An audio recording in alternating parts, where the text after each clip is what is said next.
All right, two retired military generals making their voices heard at their respective conventions. Crooked Hillary Clinton, leave this race now. With her as our commander-in-chief, our international relations will not be reduced to a business transaction. But the former chairman of the Joint Chiefs of Staff, General Martin Dempsey, says retired Marine General John Allen and retired Army Lieutenant General Michael Flynn crossed the line.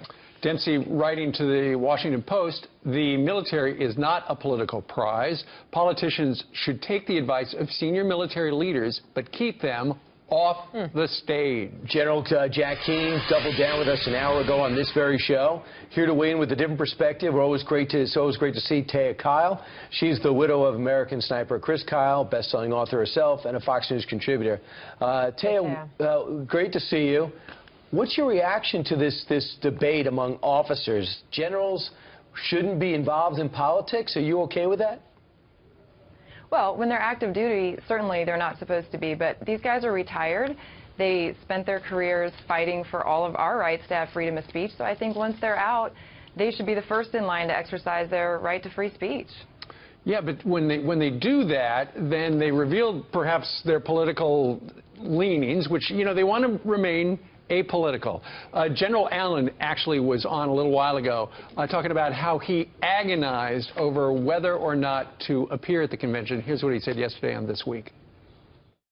It was not an easy decision for me to come off the bench to make these comments, and I don't intend to remain active in this effort. I wanted to make sure it was very clear that I supported this particular candidate, Hillary Clinton, to be the president and the commander-in-chief, and I decried these comments that put us on a potential track for a civil-military crisis, the like of which we've never seen in this country. Of course, famously, there are some military leaders who did wind up running for office, Eisenhower, Grant, people like that, but for the most part, they're the exceptions to the rule.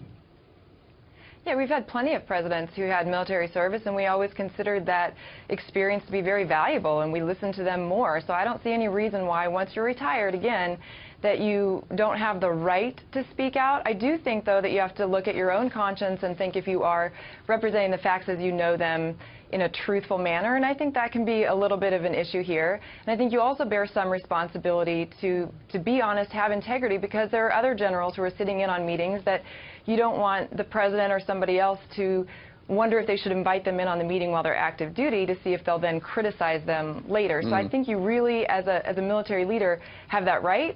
I encourage them to participate in the democratic process, but I think they have to really be careful of the integrity they use when they do talk about it. All good points, Taya. And you're saying that the good news is, look, everybody's passionate about the country, and everybody cares about the direction in which we are going. So, in a way, it's good for all of us, including members of those active duty, military members, to hear from these generals about what their viewpoints are.